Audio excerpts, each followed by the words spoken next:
இலங்கைக்கு அண்மித்த கடற்பரப்பில் அமெரிக்காவின் நீர்மூழ்கி கப்பல் தாக்குதலுக்குள்ளான கப்பலில் இருந்த 84 ஈரானிய படையினரின் சடலங்கள் நேற்று வெள்ளிக்கிழமை அந்நாட்டுக்கு கொண்டு செல்லப்பட்டன. மத்தள விமான நிலையத்திலிருந்து பிரத்யேக விமானம் மூலம் குறித்த சடலங்கள் ஈரானுக்கு கொண்டு செல்லப்பட்டதாக பாதுகாப்பு செயலாளர் ஓய்வு பெற்ற air vice marshal Sampath Thuyacontha தெரிவித்துள்ளார். ஈரான் கடற்படைக்கு சொந்தமான IRIS டேனா என்ற கப்பல் கடந்த 4ஆம் தேதி இலங்கைக்கு அருகிலுள்ள சர்வதேச கடற்பரப்பில் அமெரிக்காவின் நீர்மூழ்கி கப்பலால் தாக்கப்பட்டு மூழ்கடிக்கப்பட்டது. குறித்த கப்பலிலிருந்து கடல்சார் மீட்பு ஒருங்கிணைப்பு மையத்துக்கு கிடைக்கப்பெற்ற உதவி கோரிக்கைக்கு அமைய இலங்கை கடற்படை மற்றும் விமானப்படை இணைந்து மீட்பு பணிகளை ஆரம்பித்தன. அதற்கமைய காயமடைந்த நிலையில் 32 ஈரான் கடற்படை வீரர்கள் மீட்கப்பட்டு காலி கராபிட்டிய வைத்தியசாலையில் அனுமதிக்கப்பட்டதோடு மேலும் 84 சடலங்கள் மீட்கப்பட்டன. குறித்த சடலங்கள் ஈரான் தூதரக அதிகாரியிடம் ஒப்படைக்குமாறு கடந்த வாரம் காலி பிரதான நீதவான் கராபிட்டிய வைத்தியசாலை நிர்வாகத்திற்கு உத்தரவிட்டார். அதற்கமைய சடலங்கள் உரிய அதிகாரிகளிடம் ஒப்படைக்கப்பட்டு கொழும்பில் உள்ள ஈரான் தூதரகத்தின் ஒருங்கிணைப்பின் கீழ் நேற்றைய தினம் சடலங்களை அனுப்பி வைப்பதற்கான நடவடிக்கைகள் முன்னெடுக்கப்பட்டன. நேற்று அதிகாலை 45 சடலங்களும் பிற்பகல் மீதமுள்ள 39 சடலங்களும் கொண்டு செல்லப்பட்டமை குறிப்பிடத்தக்கது. ஈரானிய கடற்படைக்கு சொந்தமான அதிநவீன போர்க்கப்பலான IRIS டேனா மீது இலங்கையை அண்மித்த இந்திய பெருங்கடலில் நடத்தப்பட்ட தாக்குதலுக்கு தகுந்த பதில் வழங்கப்படும் என்று ஈரான் ராணுவ தளபதி ஹமீர் ஹதாமி எச்சரித்துள்ளார். போர் பயிற்சியை முடித்துவிட்டு மீண்டும் ஈரான் நோக்கி திரும்பிக் கொண்டிருந்த போதே இந்த தாக்குதல் நடத்தப்பட்டுள்ளதாகவும் நேரடி போரில் ஈடுபடாத நிலையில் தமது கடற்படையினர் மீது நடத்தப்பட்ட இந்த தாக்குதலை வன்மையாக கண்டிப்பதாகவும் அவர் மேலும் குறிப்பிட்டுள்ளார். அத்துடன் IRIS டேனா கப்பலின் பெயரும் அதன் பணியாளர்களின் உயிர் தியாகமும் ஈரானிய கடற்படை வரலாற்றில் தைரியம் மற்றும் அர்ப்பணிப்பின் அடையாளமாக நிலைத்திருக்கும் என்றும் அவர் தெரிவித்தார். ஈரான் கடல் எல்லையை பாதுகாப்பதற்கும் கடற்படை சக்தியை மேலும் பலப்படுத்துவதற்கும் உறுதியான தீர்மானத்துடன் செயற்படுவதாக ஈரான் ராணுவ தளபதி அமீர் அதாமி வலியுறுத்தினார். கொலை செய்யப்பட்ட பாதாள உலக குழு தலைவர் கனேமுல்ல சஞ்சீவவின் நெருங்கிய சகாவும் தற்போது வெளிநாட்டில் தலைமறைவாகியுள்ள பட்டுவத்த சாமர என்ற மனோஜ் சுரங்க என்பவரின் மனைவியின் பெயரில் ஜாயில வெலிகம்பிட்டிய பகுதியில் கொள்வனவு செய்யப்பட்ட 400 லட்சம் ரூபாய் பெறுமதியான 3 மாடி வீட்டை 7 நாட்களுக்கு தடை செய்வதற்கு சட்டவிரோத சொத்துக்கள் விசாரணை பிரிவு நேற்று நடவடிக்கை எடுத்துள்ளது. பட்டுவத்தை சாமர என்பவர் போதைப்பொருள் கடத்தல் மூலம் சம்பாதித்த பணத்தில் இந்த வீட்டை கொள்வனவு செய்துள்ளதாக நம்பத்தகுந்த தகவல்கள் வெளியானதை அடுத்து இந்த நடவடிக்கை எடுக்கப்பட்டுள்ளது. இந்த வீட்டை 2 மாதங்களுக்கு முன்னர் மற்றொரு தரப்பினர் வாடகைக்கு எடுத்து முதியோர் இல்லம் ஒன்றை நடத்தி வந்துள்ளனர். அங்கு தங்கியிருந்த 9 முதியவர்களும் 4 தாதியர்களும் நேற்று அவ்விடத்திலிருந்து வெளியேறியுள்ளனர். பட்டுவத்த சாமரவின் மனைவியான சதுரிகா வீரசூரிய இதற்கு முன்னர் இந்த வீட்டில் வசித்து வந்த நிலையில் 3 சந்தர்ப்பங்களில் இந்த வீட்டை இலக்கு வைத்து துப்பாக்கிச் சூட்டு சம்பவங்கள் பதிவாகியுள்ளன. இறுதியாக கடந்த 7ஆம் தேதி மோட்டார் சைக்கிளில் வந்த இருவர் இந்த வீட்டின் மீது துப்பாக்கிச் சூடு நடத்திவிட்டு தப்பிச் சென்றுள்ளதாக போலீசார் தெரிவித்தனர். இந்த சொத்து தொடர்பாக மேல் நீதிமன்றில் விடயங்களை அறிக்கையிட்டு அதன் பின்னர் தடை உத்தரவை நீடிக்க நடவடிக்கை எடுக்கப்படும் என சட்டவிரோத சொத்துக்கள் விசாரணை பிரிவு குறிப்பிட்டுள்ளது.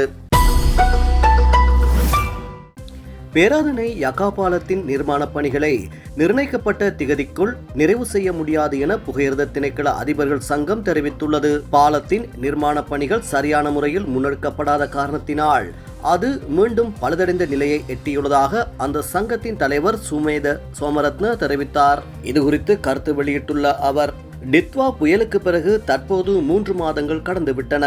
புகையிரத பாதைகளை முழுமையாக சீரமைக்கும் பணிகள் நாளுக்கு நாள் தாமதமாகி வருகின்றன. பேராதனை பாலத்தின் பணிகளை ஏப்ரல் 28ஆம் தேதிக்குள் நிறைவு செய்வோம் என அரசாங்கம் திகதி குறித்திருந்தது. ஆனால் தற்போது அதன் வேலைகள் நிறுத்தப்பட்டுள்ளன. இது தொடர்பாக அரசாங்கத்திற்கு ஆதரவான தொழிற்சங்கங்களை இணைத்துக் கொண்டு வேறு விதமான பிரசாரங்கள் முன்னெடுக்கப்படுகின்றன. ஆனால் உண்மை என்னவென்றால் பாலம் தற்போது மீண்டும் ஒரு புறமாக இழுக்கப்பட்டுள்ளது. இது குறித்து யாரும் நடவடிக்கை எடுப்பதில்லை. கண்டியிலிருந்து தினசரி அரசு மற்றும் தனியார் துறை வேலைகளுக்கு செல்லும் பயணிகள் கடும் சிரமங்களுக்கு உள்ளாகியுள்ளனர். கடந்த 3 மாதங்களாக உலப்பனை நாவலப்பிட்டி இடையே ஒரு புகையிரதம் தரித்து நிற்கிறது. அதனை மிக எளிதாக கொண்டு செல்ல முடியும் என்ற போதிலும் திணைக்களம் அது குறித்து இன்னும் தீர்மானிக்கவில்லை என தெரிவித்தார்.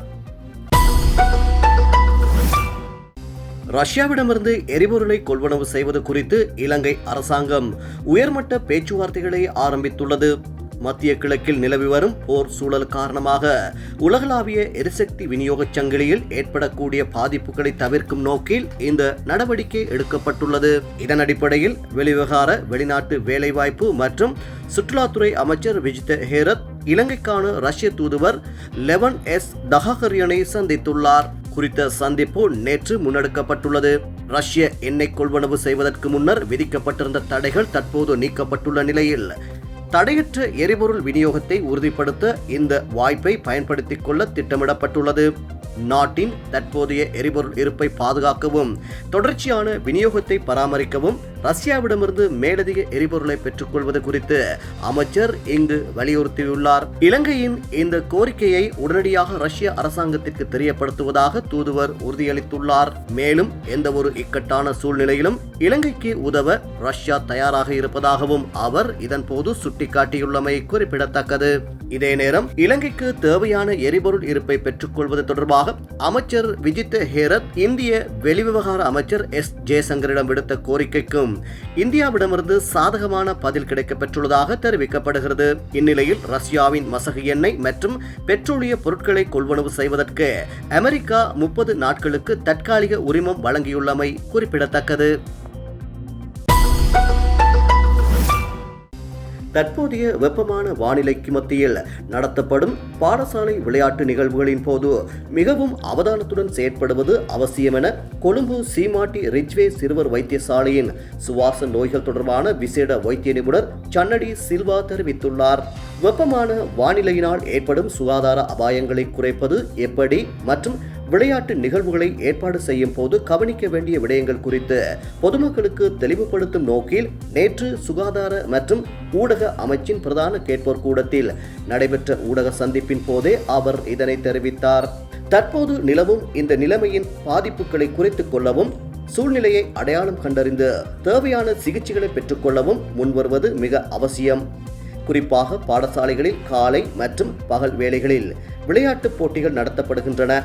கடும் வெயில் நிலவும் காலை 10 மணி முதல் பிற்பகல் 1 மணி வரையான காலப்பகுதியில் இவ்வாறான செயற்பாடுகளை முடிந்தவரை குறைத்துக் கொள்வதும் பிள்ளைகளுக்கு அடிக்கடி ஓய்வு வழங்குவதும் முக்கியமாகும். பிள்ளைகள் தொடர்ச்சியாக விளையாட விரும்புவார்கள், ஆனால் அதனை ஒருபோதும் அனுமதிக்க கூடாது. இடைவேளை அவசியம். விளையாட்டிற்கு இடையே அவர்களுக்கு ஓய்வு வழங்கி நிழலான அல்லது குளிர்ச்சியான இடங்களில் அவர்களை தங்க வைப்பதோடு அவர்களுக்கு நீர் அல்லது ஆரோக்கியமான பானங்களை வழங்க வேண்டும். இதனை செய்ய தவறினால் உடல் வெப்பம் அதிகரித்து மயக்கம், சோர்வு போன்ற சிக்கல்கள் ஏற்படலாம். அத்துடன் தசைப்பிடிப்பு ஏற்படவும் வாய்ப்புள்ளது. இந்த அறிகுறிகளை கண்டுகொள்ளாமல் விட்டால் உடல் வெப்பம் மேலும் அதிகரித்து வெப்ப அதிர்ச்சி போன்ற உயிருக்கு ஆபத்தான சிக்கலான நிலைக்கு இட்டுச் செல்லும்.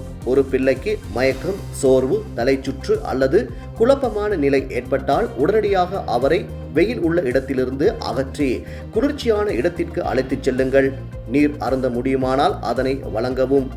நிலைமை தொடருமானால் தாமதிக்காது அருகிலுள்ள அரசு வைத்தியசாலைக்கு அழைத்துச் செல்வது அவசியமாகும் என அவர் தெரிவித்தார்.